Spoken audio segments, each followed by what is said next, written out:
नमस्कार दोस्तों, आपका स्वागत है माया ऐप में। आज हम बॉलीवुड फ्लैशबैक के एक नए एपिसोड में बात करेंगे एक ऐसे अभिनेत्री के बारे में जो 40 के दशक में बहुत ही फेमस रही है और आज भी लोग उसके अभिनय और खूबसूरती के कायल हैं। जी हाँ, हम बात करेंगे एक्ट्रेस देविका रानी चौधरी के बारे में। देविका रानी चौधरी का जन्म 30 मार्च 1908 को विशाखापट्टनम नाम के एक शहर में हुआ। इनका जन्म एक काफ़ी पढ़ी लिखी फैमिली और काफ़ी हाई क्लास फैमिली में हुआ। चूँकि वो इंग्लिश बोलती थी और काफ़ी पढ़ी लिखी थी, तो इन्होंने अपनी बेटी को 9 साल की उम्र में ही इंग्लैंड के एक बोर्डिंग स्कूल में एडमिशन दिलवा दिया। वहाँ वो जाकर के पढ़ी। अपनी पढ़ाई कंप्लीट करने के बाद 1928 में वो लंदन चली गई और लंदन में एक बहुत ही जाने माने प्रोड्यूसर हिमांशु राय से मिली। दोनों आपस में मिले, कुछ आपस में एक दो काम किए और उसके बाद दोनों में नज़दीकियाँ बढ़ती गई और फिर धीरे धीरे दोनों में प्यार हो गया। दोनों की उम्र में लगभग 16 साल का गैप था, लेकिन वो कहते हैं ना कि जब प्यार हो तो कुछ चीज़ों को नज़रअंदाज करना पड़ता है, तो ठीक वैसा ही उन्होंने किया। दोनों एक दूसरे से काफ़ी प्यार करते थे और एक दूसरे की काफ़ी इज्जत भी करते थे। फिर 1929 में दोनों ने एक दूसरे के साथ शादी कर ली और शादी के बाद ये दोनों बर्लिन शिफ्ट हो गए। उन दिनों हिमांशु राय एक फिल्म में काम कर रहे थे, अ थ्रो ऑफ डाइस। उस फिल्म के लिए वो काम कर रहे थे, उसे बनाना चाहते थे, जो कि एक साइलेंट फिल्म थी। उस फिल्म में देविका रानी चौधरी ने अपने हस्बैंड का साथ दिया, असिस्ट किया उन्हें, और साथ ही साथ एज अ कॉस्ट्यूम डिज़ाइनर और एज अ आर्ट डायरेक्टर भी उसमें काम किया। वो फिल्म काफ़ी अच्छी बनी और उसके बाद उन्होंने सोचा कि क्यों ना थोड़ी डायरेक्शन की ट्रेनिंग ली जाए और फिर दोनों ही वहाँ से जर्मन मोशन पिक्चर्स प्रोडक्शन में गए और वहाँ से UFA स्टूडियो वहाँ गए और वहाँ से ट्रेनिंग ली और वहाँ काफ़ी अच्छे अच्छे डायरेक्टर के साथ रह करके उन्होंने काम किया और काफ़ी कुछ सीखा, उन्हें असिस्ट किया। और फिर 1933 में उन्होंने एक अपना फिल्म घोषित कर दिया कि वो बनाने जा रहे हैं और जिसका नाम था कर्मा। हिमांशु राय ने उस फिल्म को प्रोड्यूस भी किया और साथ ही साथ उसमें अपने आप को एज अ हीरो कास्ट किया और अपनी वाइफ देविका रानी चौधरी को एज अ हीरोइन। ये एक ऐसी पहली फिल्म थी जिसमें 4 मिनट का एक लंबा किसिंग सीन था। ये फिल्म आते ही भारतीय सिनेमा में तहलका मच गया था। और आपको ये भी बता दें कि देविका रानी चौधरी एक पहली एक्ट्रेस है जिन्होंने किसिंग सीन फिल्मों में दिया था। 40 के दशक में वो एक ऐसा दौर था जब औरतें फिल्मों में काम करने से कतरा रही थी और हिमांशु राय ने और देविका रानी चौधरी ने मिल करके ये सीन किया, 4 मिनट का लंबा किसिंग सीन। ये एक रियल लाइफ कपल को दर्शाती थी, जैसा कि स्क्रिप्ट में लिखा गया था। देविका रानी चौधरी ने कई बार ये बात भी बताई है कि जब वो जर्मनी गई थी तो एक जर्मन एक्ट्रेस मार्लिना डाइट्रिच से मिली थी और उन्हें देख करके वो काफ़ी प्रभावित हुई थी और उनसे काफ़ी कॉन्फिडेंस मिला था उन्हें। तभी जाकर के उन्होंने फिल्मों में काम करने का फैसला किया और इतने सारी अच्छी फिल्में उन्होंने की। जब उन्होंने ये फिल्म कंप्लीट की और ये फिल्म जब प्रीमियर की बारी आई तो इसे जर्मनी में पहले प्रीमियर किया गया। वहाँ जब ये इस फिल्म की प्रीमियर हुई तो ये लोगों को काफ़ी पसंद आई, मतलब लोगों ने काफ़ी प्रशंसा की इस फिल्म की। लेकिन फिर बाद में जब इसे इंडिया में रिलीज़ किया गया तो ये बुरी तरह बॉक्स ऑफिस पे पिट गई। लोगों ने बिल्कुल भी पसंद नहीं किया इसे। लोग सोच रहे थे ये कैसे हो सकता है कि 4 मिनट लंबा किसिंग सीन कैसे कोई फिल्मों में दिखा सकता है ये सब चीज़ें, और इस तरह से ये इंडिया में पिट गई। लेकिन इन्होंने हार नहीं मानी।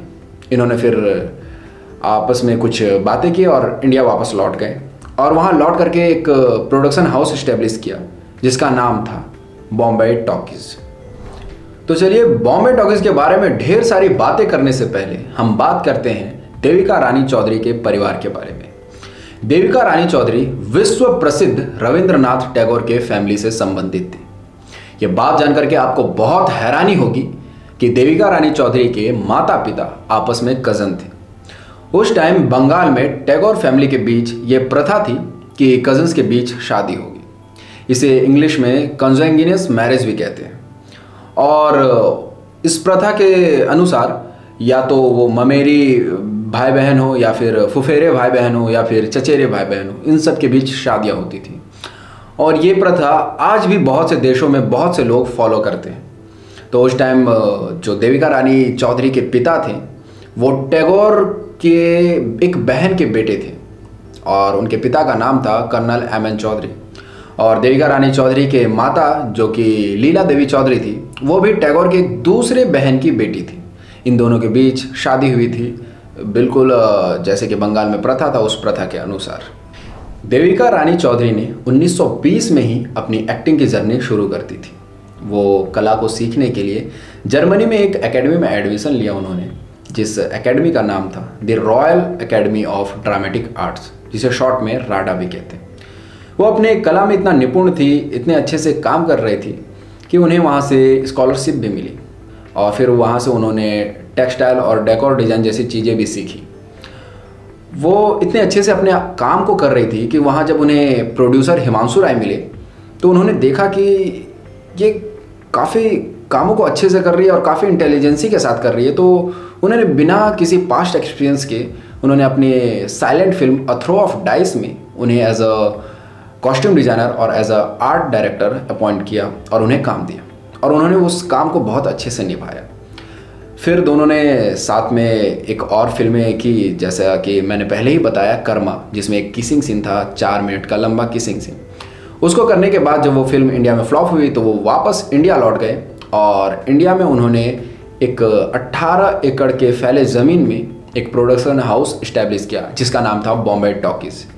उस बॉम्बे टॉकीज़ में कुछ पार्टनर्स भी थे और साथ में मिल करके उन्होंने कई फिल्में प्रोड्यूस की 5-6 सालों तक, जो काफ़ी हिट फिल्में भी रही और कुछ फ्लॉप भी रही। और उनमें से मैक्सिमम फिल्में जो थी उनमें Devika Rani Chaudhary as a lead काम कर रही थी। फिर उन्होंने बॉम्बे टॉकीज़ के तहत कई फिल्में बनाई, जिनमें से सबसे पहली फिल्म थी जवानी की हवा, जो 1935 में बनी। फिर उन्होंने 1936 में 4 फिल्में बनाई। सबसे पहली अछूत कन्या, फिर जीवन नैया, फिर जन्मभूमि, फिर ममता मियाँ और बीवी। फिर उन्होंने 1937 में 4 फिल्में रिलीज़ की, इज्जत, जीवन प्रभात, प्रेम कहानी, सावित्री। इसके बाद भी इन्होंने कई फिल्में बनाई, बॉम्बे टॉकीज़ के तहत कई फिल्में प्रोड्यूस की गई। लेकिन इनमें से जो सबसे ज़्यादा हिट फिल्म रही, सबसे सक्सेसफुल रही, उस फिल्म का नाम था अछूत कन्या। इसमें अशोक कुमार एक उच्च जाति के किरदार में थे और देविका रानी चौधरी एक नीच जाति के किरदार में थी और इन दोनों को आपस में प्यार हो जाता है। ऐसी कुछ स्टोरी थी और ये देविका रानी चौधरी के लाइफ की सबसे सक्सेसफुल फिल्म भी मानी जाती है। इस फिल्म के बाद दोनों की जोड़ी को बहुत पसंद किया गया। लोग काफ़ी पसंद कर रहे थे अशोक कुमार और देविका रानी चौधरी के जोड़ी को। और उसके बाद देविका रानी चौधरी को इंडियन सिनेमा का सक्सेसफुल एक्ट्रेस की उपाधि भी दी गई और फिर इन्हें ड्रीम गर्ल के नाम से भी लोगों ने खूब मशहूर कर दिया।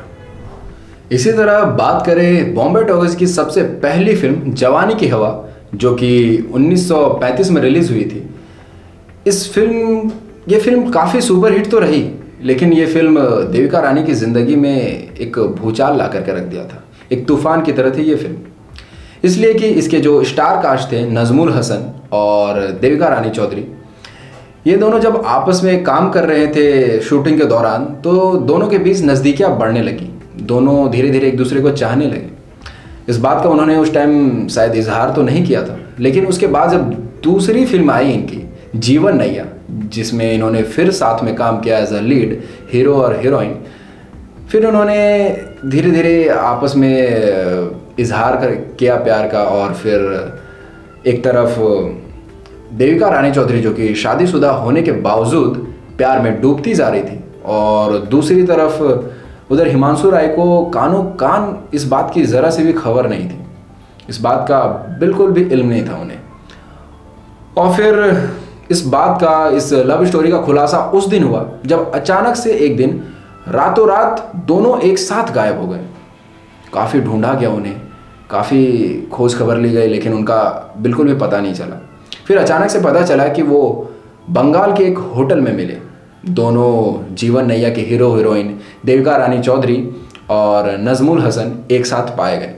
उसके बाद हिमांशु राय और देविका रानी चौधरी के बीच के जो रिश्ते थे वो धीरे धीरे बिगड़ने लगे और आपसी दरार आ गए थे।